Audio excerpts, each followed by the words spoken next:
thank you for the invitation to be here. You know, this is a format that allows for true conversation and exchange of ideas, and many of you have been very generous this evening with your thoughts on how we eliminate poverty, not just reduce it, but eliminate it. And it is doable. We just need true leadership to actually get that done. Some of you may know me, but you know, one of the reasons that I ran for trustee of the school board is that I strongly believe that education is key to interrupting the cycles of poverty that we see in our society.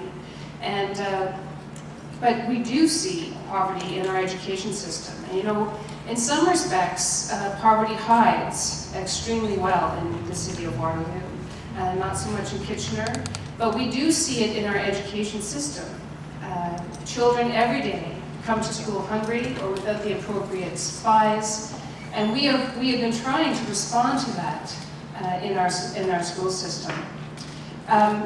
You know, but when you have children who are experiencing poverty, you also have families and adults who are experiencing poverty. And this format today actually indicates why poverty has continued to grow. The affordability of life in our society is truly becoming an ongoing issue.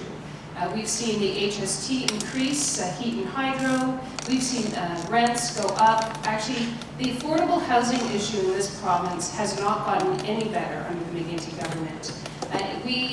When you look at how we spend our money across the country, Ontario spends the least amount on creating affordable housing. People cannot get jobs if they don't have housing.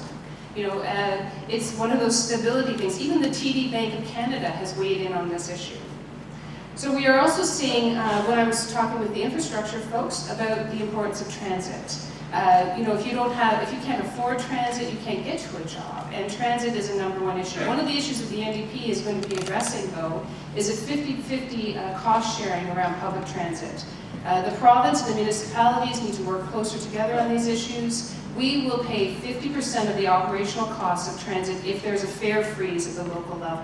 That way we keep transit affordable. We are seeing students, I heard from students around post-secondary and the debt load and how crippling that is. Clearly these are issues that require our full attention. But there are strategies in place that we can address. One of them, of course, is creating jobs. That is the one way that we will address our economic instability. We have a job creator tax credit, which will reward small and medium-sized businesses for creating jobs, real jobs, for you, for new graduates. It's very simple. You create a job as a small and medium-sized business, you get a tax credit. We also need to have a good hard look at our corporate tax rates.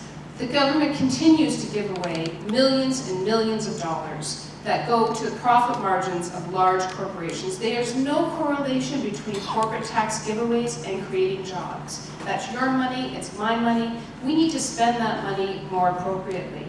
But you know, we also have to look at a comprehensive plan for poverty, because housing and childcare and senior care all connect to this plan. Income security for people who are living in this province has been at risk for some time, and it has been on the back burner. The NDP has a plan to create jobs, to address the tax unfairness, and we were able to prove that in the last 2012 budget by working in a minority government to strengthen communities. And you know, in a minority setting, your voices are heard.